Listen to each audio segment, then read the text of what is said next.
Marlon Brando. Marlon Brando, born in 1924 in Omaha, Nebraska, had, as many people know, a turbulent childhood and went on to become one of the most iconic actors of the 20th century. But what fewer people know is that Brando had a secret, introspective side, a part of him that longed for silence, simplicity, and distance from Hollywood's chaos.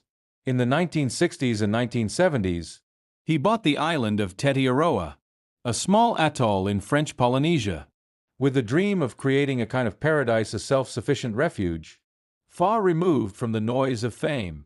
There, he tried to build a life rooted in nature and community. He studied the local culture, helped the inhabitants preserve their traditions, and spent long hours in solitude. It was a stark contrast to the man the world knew as the brooding genius from A Streetcar Named Desire or The Godfather. A surprising detail. What's truly fascinating is how Brando carried two worlds inside him: the rebel who revolutionized acting and the man who wanted nothing more than to be ordinary. While he was at Tetiaroa, he used ham radios to communicate with passing ships and other islands, introducing himself under fake names like Mike or Jim Ferguson.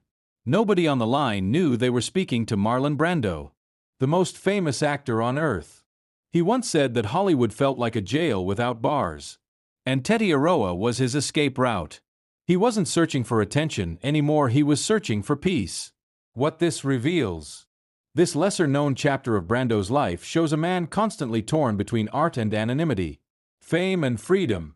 He wasn't just a performer of great roles, he was someone who questioned the entire machinery of fame.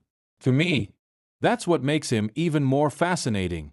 Not just the myth of Don Vito Corleone or Stanley Kowalski, but the man who tuned his radio under a false name somewhere in the South Pacific, trying to remember what it meant to simply be human.